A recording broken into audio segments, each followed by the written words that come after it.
2 বছর অতিক্রান্ত হয়েছে জুলাই অভ্যুত্থানের, এবং আমরা বাংলাদেশের সারা দেশব্যাপী আজকে শহীদদেরকে স্মরণ করছি, গণ অভ্যুত্থানকে স্মরণ করছি। এবং আমাদের এই আয়োজনের মধ্য দিয়ে আমরা কেবলমাত্রই আনুষ্ঠানিকতা করছি না, আমরা চাই জুলাই গণ অভ্যুত্থানের চেতনা বাংলাদেশের মানুষের মধ্যে চিরদিন জাগরুক থাকুক। কেননা আমরা যদি আমাদের এই গণ অভ্যুত্থানের মধ্য দিয়ে কোটি কোটি মানুষের মধ্যে যে চেতনা তৈরি হয়েছিল সেই চেতনাকে জাগ্রত করতে না পারি, তাহলে কোনো মহল তাকে ভিন্ন পথে নিয়ে যেতে পারে, তাকে ভুল পথে নিয়ে যেতে পারে। মহান মুক্তিযুদ্ধের পর, স্বাধীনতা যুদ্ধের পরও আমরা এই অভিজ্ঞতা পেয়েছি। 1971-এর স্বাধীনতা যুদ্ধ ছিল একটি সুখী সমৃদ্ধশালী গণতান্ত্রিক বাংলাদেশের জন্য, কিন্তু আমরা লক্ষ্য করেছি স্বাধীন বাংলাদেশের স্বাধীনতা যুদ্ধকে কুক্ষিগত করতে চেয়েছে একটি দল এবং পরিবার, এবং সেই যুদ্ধের একটা মন গড়া বয়ান হাজির করতে চেয়েছে তারা, এবং সেই মন গড়া বয়ানের কারণেই কিন্তু দেশে একটা নীরব ক্ষোভ বিক্ষোভ তৈরি হয়েছে, এবং সেই নীরব ক্ষোভ বিক্ষোভ আরো জাগ্রত হয়েছে যখন তারা একের পর এক ভোটাধিকারকে হরণ করেছে।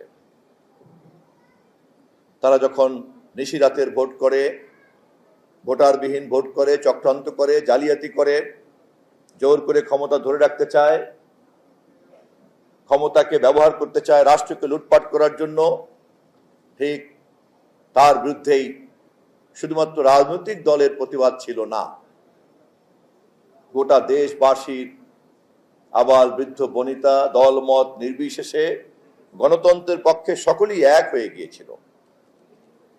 একমাত্র ক্ষমতাকে কুক্ষিগত করে রাখতে চায় এমন ফ্যাসিবাদী শাসক গোষ্ঠীরাই কেবলমাত্র সেই দিন নিঃসঙ্গ অবস্থায় ক্ষমতার শিখরে বাস করছিল, এবং তারা ভেবেছিল ক্ষমতার শিখরে থেকে বিভিন্ন রকম সুবিধা বন্টন করার মধ্য দিয়ে আর ভিন্ন মতাবলম্বীদেরকে নির্যাতন করেই বোধহয় ক্ষমতাকে কুক্ষিগত করা যায়। এবং ভিন্ন মতাবলম্বীদের জন্য শুধু নির্যাতন নয়, আমাদের কাউকে কাউকে মন্ত্রিত্বের লোভ দেখানোরও কাজ একই সঙ্গে তারা করেছে। যখন লোভ এবং নির্যাতন দুইটি অস্ত্রই তাদের ব্যর্থ হয়েছে, তখন তারা সর্বগ্রাসী আক্রমণে লিপ্ত হয়েছিল।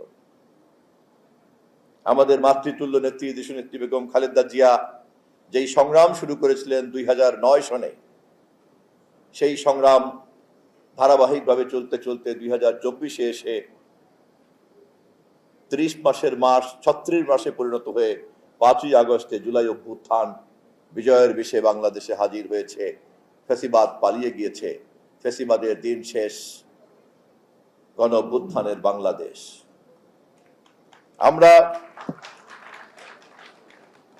আমাদেরকে গভীরভাবে মনে রাখতে হবে, এটা কেবলমাত্রই কতিপয় তরুণের সাহস অথবা আমাদের তরুণ প্রজন্মের আন্দোলন সংগ্রামের কাহিনী নয়, এটি সারা দেশের মানুষের ফ্যাসিবাদী দুঃশাসনের বিরুদ্ধে যে ক্ষোভ, সেই ক্ষোভের বহিঃপ্রকাশ।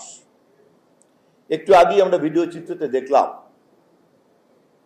একথা ঠিক, আমরা যারা কারাগারে ছিলাম, আমাদের যে সমস্ত সন্তানরা মৃত্যুবরণ করেছে, যারা সম্মুখ ভাগে ছিল, যারা আহত হয়েছে, নিহত হয়েছে, তাদের ত্যাগ অনেক বড়। কিন্তু একই সঙ্গে আমাদেরকে মনে রাখতে হবে, আমাদের সঙ্গে সেই দিন কিন্তু কোটি কোটি জনতা ছিল। অতএব এই বিজয়কে যদি কোনো ব্যক্তি, কোনো গোষ্ঠী, কোনো দল দলীয়করণ করতে চায়, কোটারি করতে চায়, তাহলে তারা জুলাইয়ের চেতনা বোঝে নাই। আমরা খেয়াল করেছি, জুলাইয়ের চেতনার এই সার্বজনীনতাকে যারা বোঝে না, তারা এটাকে দলীয়করণ করার, কুক্ষিগত করার অপচেষ্টায় মাঝে মধ্যেই লিপ্ত হয় এবং তারা কখনো কখনো ব্যতিক্রমধর্মী স্লোগান তুলে জুলাই চেতনাকে নিজেদের পকেটে ধারণ করার জন্য একটা অপচেষ্টায় লিপ্ত হয়। কিন্তু জুলাইয়ের চেতনা গোটা বাংলাদেশের চেতনা, জুলাইয়ের চেতনা গণতন্ত্রের পক্ষের চেতনা, জুলাইয়ের চেতনা এদেশের মানুষের অধিকারের চেতনা, সাম্যের চেতনা, যা তারা আকাঙ্ক্ষা করেছিল 1971-এর স্বাধীনতা যুদ্ধে। সেই চেতনা যেহেতু অনির্বাণ, মৃত্যুবরণ করে নাই, সেই চেতনা যেহেতু প্রজ্বলিত, সেই চেতনার বর্ধিত প্রবাহই হচ্ছে জুলাইয়ের চেতনা। অতএব যাদের এটা বুঝতে ভুল হয়, তারা জুলাইকে এক করতে পারে একমাত্র একটি স্লোগান, বাংলাদেশ জিন্দাবাদ, আসো মোরা গর্ব দেশ, সবার আগে বাংলাদেশ। এর বাইরে কোনো পকেট স্লোগান দিয়ে, অন্য কোনো জয় জিন্দাবাদ দিয়ে জুলাইয়ের চেতনাকে কেউ বিভ্রান্ত করতে পারবে না। কেননা আমরা যে যে দলই করি না কেন, আমরা যে নৃতাত্ত্বিক গোষ্ঠীর মানুষই হই না কেন, আমরা যে ভাষায় আমরা কথা বলি না কেন, আমরা সবাই বাংলাদেশী। আমরা যে ধর্মই চর্চা করি না কেন, আমরা সবাই বাংলাদেশী। অতএব বাংলাদেশ, বাংলাদেশ আর বাংলাদেশী হচ্ছে জুলাইয়ের চেতনা। এর বাইরে যদি কেউ এটাকে কোনো ধর্মের পরিচয় দিতে চায়, কোনো বর্ণের পরিচয় দিতে চায়, কোনো ভাষার পরিচয় দিতে চায়, কোন ধরনের ভিন্ন রঙে রঙিন করতে চায়, তারা জুলাই চেতনার সঙ্গে বিশ্বাসঘাতকতা করেছে বলে সামিল করব আমরা। আমি আশা করি আমার সামনে উপস্থিত যারা জুলাই যোদ্ধা আছেন, শহীদ পরিবার আছেন, আহতরা আছেন, বাংলাদেশ জিন্দাবাদের ভিত্তিতেই যে জুলাই চেতনাকে ঐক্যবদ্ধ করা যায় এ ব্যাপারে আপনারা নিশ্চয়ই একমত।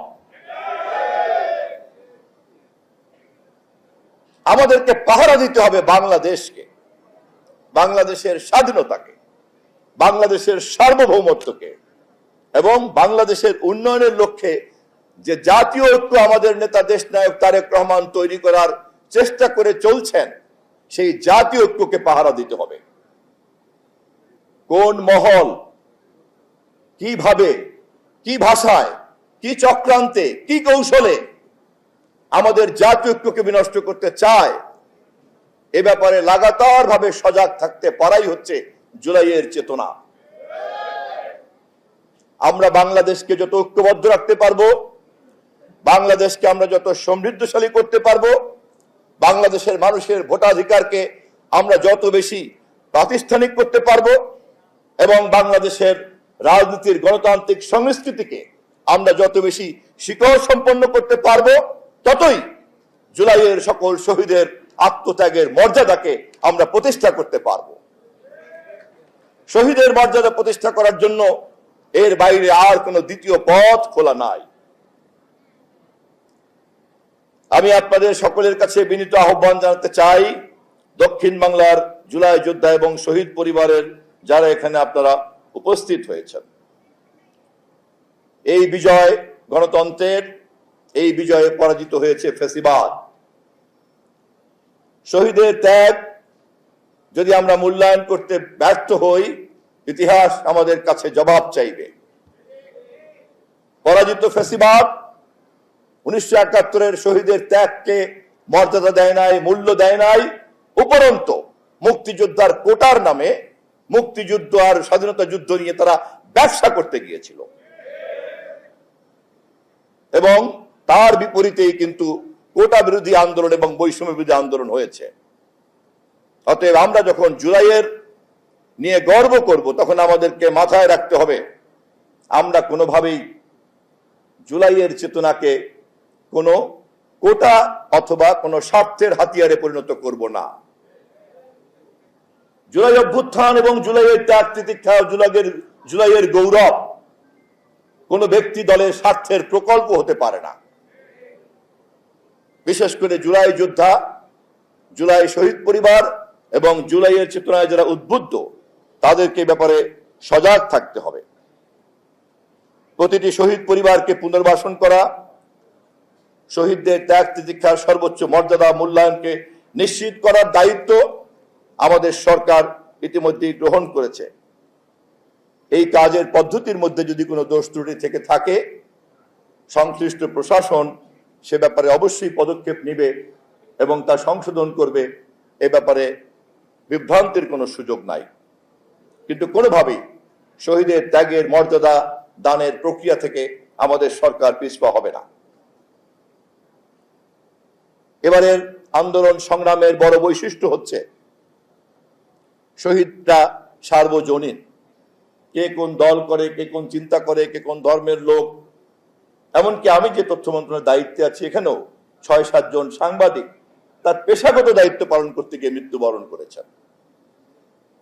এমনকি আমার জানা মতে আওয়ামী পরিবারের তরুণ প্রজন্ম জুলাই অভ্যুত্থানের ওই সময়ে মিটিংয়ে মিছিলে অনেকে শরিক হয়েছেন। বাবা ব্যস্ত রয়েছেন ফ্যাসিবাদের দোসরের কাজে, কিন্তু তার তরুণ সন্তান মাঠে ঝাঁপিয়ে পড়েছে। কারণ এখনকার তরুণ প্রজন্ম তার বাবা মার চাইতেও তার বিবেকের কথা বেশি শোনে। গণমাধ্যম, সামাজিক গণমাধ্যমের কারণে ন্যায় অন্যায়ের বিচার করার ক্ষমতা তরুণ প্রজন্মের এখন অনেক বেড়েছে, এবং বেড়েছে বলেই আজকের তরুণ প্রজন্ম বাংলাদেশের রাজনীতিতে, অর্থনীতিতে এবং সমাজ ব্যবস্থায় একটা শক্তিশালী উপাদানে পরিণত হয়েছে।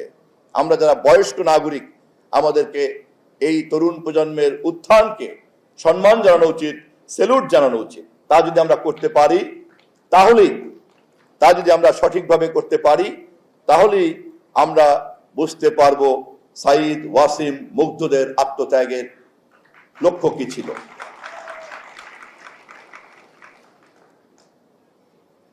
জুলাই সনদ আমরা জাতীয় সংসদে ঘোষণা করেছি।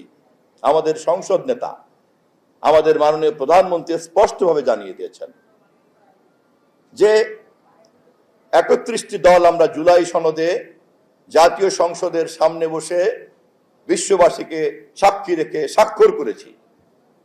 আমরা সেই জুলাই সনদকে অক্ষরে অক্ষরে বাস্তবায়ন করতে চাই, এবং আমরা যেই রাজনৈতিক দলগুলি জুলাই সনদে স্বাক্ষর করেছে, ঐক্যমতের ভিত্তিতে এই দলিলকে আমরা জুলাইয়ের দলিল হিসাবে বাংলাদেশের ইতিহাসে সংরক্ষণ করতে চাই। জুলাই সনদ বাস্তবায়ন করার জন্য যে অধ্যাদেশ জারি করা হয়েছিল এবং যার বলে পরবর্তীকালে গণভোট হয়েছিল, সেই গণভোটে আমাদের নেতা তারেক রহমান সহ আমরা সবাই হ্যাঁ ভোটে ভোট দিতে বলেছিলাম, এবং নির্বাচনের গণভোটে হ্যাঁ ভোট জিতেছে, হ্যাঁ ভোট জিতেছে, হ্যাঁ ভোট জিতেছে।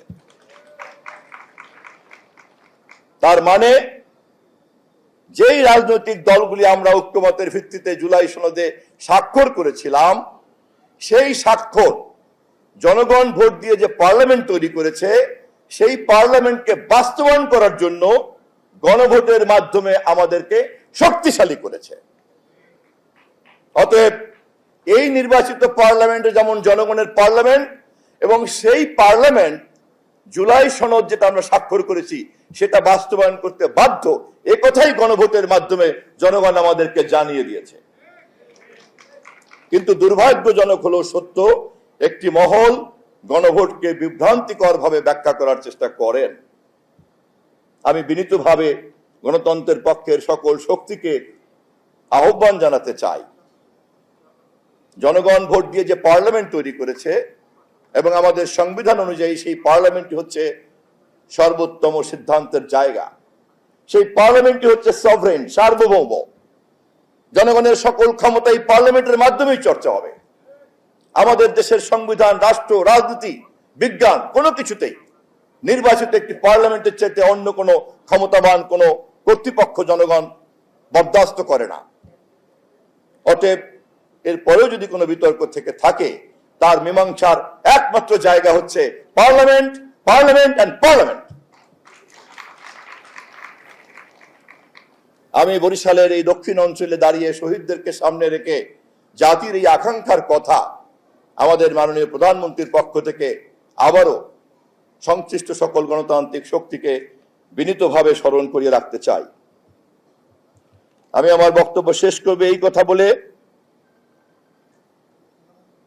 আমাদেরকে আরো অনেক দূর যেতে হবে। আমরা নির্বাচনের মাধ্যমে যে সরকার গঠন করেছি, সেই সরকার আমরা বিগত সরকারের ধারাবাহিক একটা উত্তরাধিকার রয়েছি এবং সেই কারণে এই উত্তরাধিকার সূত্রে আমরা একটা দেউলিয়া অর্থনীতি পেয়েছি। সেই কারণে এই উত্তরাধিকার সূত্রে আমরা একটা বিধ্বস্ত সমাজ পেয়েছি। সে কারণে এই উত্তরাধিকার সূত্রে ফ্যাসিবাদের সমস্ত ধরনের অপকর্মের জঞ্জাল সব এখন আমাদের ঘাড়ে এসে পড়েছে। আমরা গর্বিত, জনগণ এই জঞ্জাল সরানোর দায়িত্বের জন্য আমাদের উপরে আস্থা রেখেছে।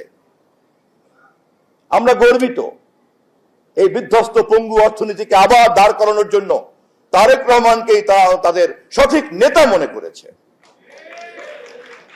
এবং আমরা বিনীতভাবে শপথ উচ্চারণ করতে চাই, জনগণের দেওয়া দায়িত্ব আমরা অবশ্যই পালন করব এবং এই দায়িত্ব পালন করার ক্ষেত্রে কোনো বাধাই আমাদেরকে বরদাস্ত করতে হবে না।